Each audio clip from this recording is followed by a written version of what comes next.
Well, welcome back to our pre-election show, my friends. Joining me is Rick Morelli, Charles McAwee, and Mike DeCosmo. No strangers to the show, and I said to you that we'll be talking to Rob Bresnahan.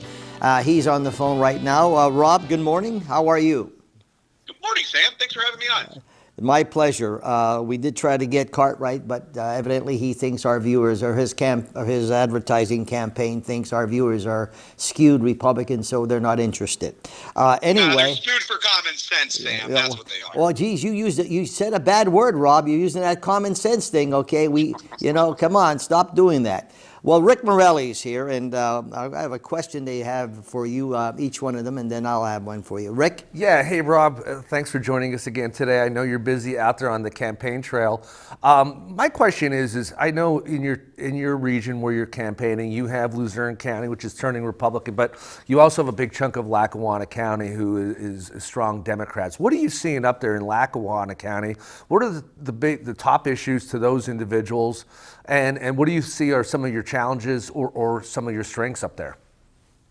Well, I think you also have to take in consideration, we also have Wayne County and Pike County, which are predominantly Republican areas, and we've been tracking the early voting that has started to come in. And what's been extremely surprising and encouraging is the amount of low propensity Republicans that have entered this election via early voting or mail voting. And, I really think the initiatives and the efforts to get those low propensity Republicans up and involved in this election has been super exciting. Obviously, we'll see how Election Day turns out and what the mail looks like at the end of it. Luzerne County is 26.5% of my district. Lackawanna is about the same. But listen, it comes down to the economy. It comes down to the kitchen table issues: groceries, food, fuel, prescription medications. I mean, everybody is paying more for everything. I mean, Chelsea and I just went to Chipotle the other night after visiting my grandfather in Allied. And for 2 burritos with extra meat and 2 bags of chips and 2 sodas, it was $51. And I said to Chelsea, is that right? Did we get charged for something else? And I mean, that's just obviously a microcosm of what we're feeling. And looking at Pennsylvania groceries, 8%, the highest in the nation for increased costs on the bare necessities. And then you want to talk about credit card debt for the second consecutive year, over $1 trillion in credit card debt. That means people are financing their existence off of their credit card. And that's the hierarchy of needs. That is your food, that is your water, that is your utilities. Winter is right around the corner. It is going to be cold in northeastern Pennsylvania, and yet we continue to vilify natural gas when 1 in every 2 houses uses natural gas for heating. So the answer to the question, I feel that there's incredible environment. People are sick and tired of paying far too much for everything. And I do feel that the economy, inflation, will be the number one issue going into November. Charles? Hey, Rob. Charles here. A question about generational shifts. So this election will certainly be a good gauge on generational trends. For example, polls and surveys have shown that Zoomers, especially men, may be trending rightwards, and even many voters, let's say even among millennials, are increasingly open to the Republican Party compared to, let's say, the baby boomers, who may still be trending Democrat in this cycle. When you travel around the district talking to younger voters, what is your sense on the ground, and what are their top concerns? Well, actually, it's a great question, because last night we were at King's College for the debate, and at the end I had a chance to speak to a handful of students that were there for one of their classes, and they were, they shared what they're concerned about. They're concerned about the idea of being able to find a job that pays enough to offset the current cost of living. I don't want to defer always back to the economy, but that absolutely seemed to be their number one priority. I mean, I went to the University of Scranton. It's $71,000 a year. And they want to make sure that after getting an education, that they have an opportunity to be placed in jobs. And what I see is, oftentimes we have all of these incredible universities right here in the district, and unfortunately you need to relocate out of the area to find employment based off of your college major. And if you watched the debate last night, I was a huge advocate for skilled trade.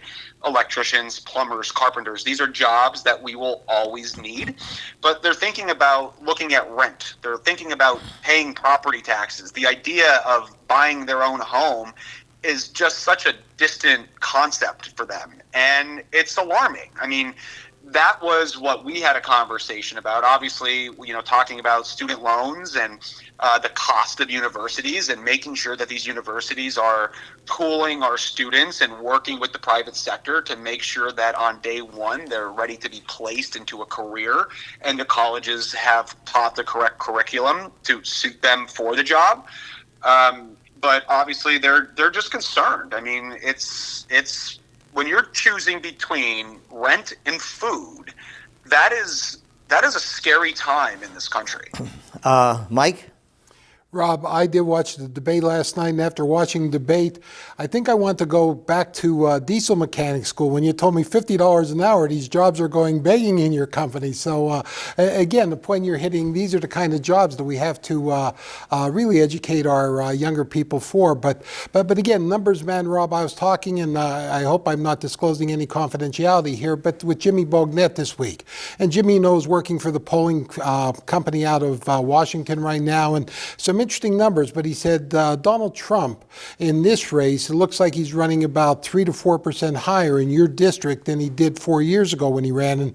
And of course, a fellow by the name of Joe Biden from Scranton was the top of the ticket, which only could have helped Congressman Cartright. How important do you think it is not to have Joe Biden on top of the ticket this time, and the fact that Donald Trump appears to be running stronger? I look at the polls, I look at the numbers, I take them for what they are. In my mind, we're 5 points behind. The president is 5 points behind, and every day we work harder because there is a finite amount of time left in this campaign. But I would feel that the environment resonates with those numbers. I think the idea of a San Francisco prosecutor does not resonate with the blue-collar district of northeastern Pennsylvania. We have seen similar numbers where Donald Trump has an all-time high approval rating of 53%. Interesting to see that Cartwright is running in similar comparisons. I mean, Donald Trump won this district in 2016. He won this in 2020. There's 4 districts across the United States that the Democrat incumbent has survived 2 Donald Trump elections. I think the environment in 2024 with the gubernatorial candidate is a lot different than, I mean, listen, you can look at it retroactively and looking back at it. The gubernatorial candidate in 2022 lost this district by a significant margin. And when you lose it by 10%, this district specifically, it's really hard for down ballot races to recover. But also, 2 years ago, we didn't have what was happening in the Middle East. I think what's happening on the southern border has really become a priority and a concern for people.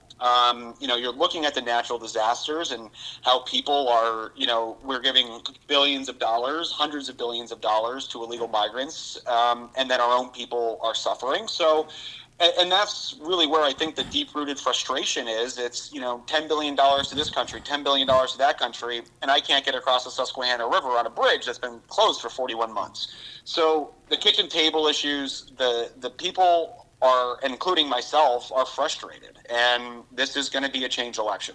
Rob, we got about 2 minutes left. What separates you from Cartwright? I think there's a lot of issues. I think my priority, and I know my priority will be when I go to Washington, D.C., to pull the lever for what's best for northeastern Pennsylvania, regardless of the policy or the party that presents it. I'm a big believer in common sense. I've said from the beginning of this campaign on day one, I want an economy that works. I want borders that are secure, and I want communities that are safe.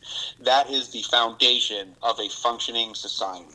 I also pride myself on being accessible. I mean, any day of the week, you can find me walking around the streets of Pittston. My job will be to advocate for the people of northeastern Pennsylvania. And that's what I promise to do every single day as your member of Congress. How do you respond to Cartwright's ad saying that you want to do away with Social Security and, of course, you want to do away with women's rights, et cetera, et cetera? I call baloney. and clearly illustrated that out last night. I would never support a federal ban on abortion. I believe in exceptions, but most importantly, we have to be compassionate. We have to be understanding to what women are going through. And regardless of my personal position on abortion, I do not believe a federal representative in Washington, D.C. should have any jurisdiction over what we should do. I support the Pennsylvania law at 24 weeks, and I'm going to continue to support that. Now, the narrative on Social Security, the only thing that's cutting our seniors' Social Security right now is cost of living and the unaffordability of existing. So I would never cut Social Security. I would never raise the retirement age. In fact, I want to preserve it for the next generation, my kids' generation, and my grandkids' generation. And I think the best way to do that is by creating viable economic careers so we can have more people paying into the systems. And I'll tell you another reason, another opportunity is we're not going to give 10 million illegal migrants benefits. It's just certainly not going to happen. But we have to take some action here, and you have to make some tough decisions. Sometimes the government just needs to say no. Well, Rob, thanks for coming on the show. I appreciate it. I wish you and everyone who's running for office the best, and we'll see what happens on Election Day. If you need us, we're here for you. Thank you, Sam. Thanks, guys. Appreciate you having me on. We're going to take a break right now, my friends. Coming up later will be Congressman Barletta.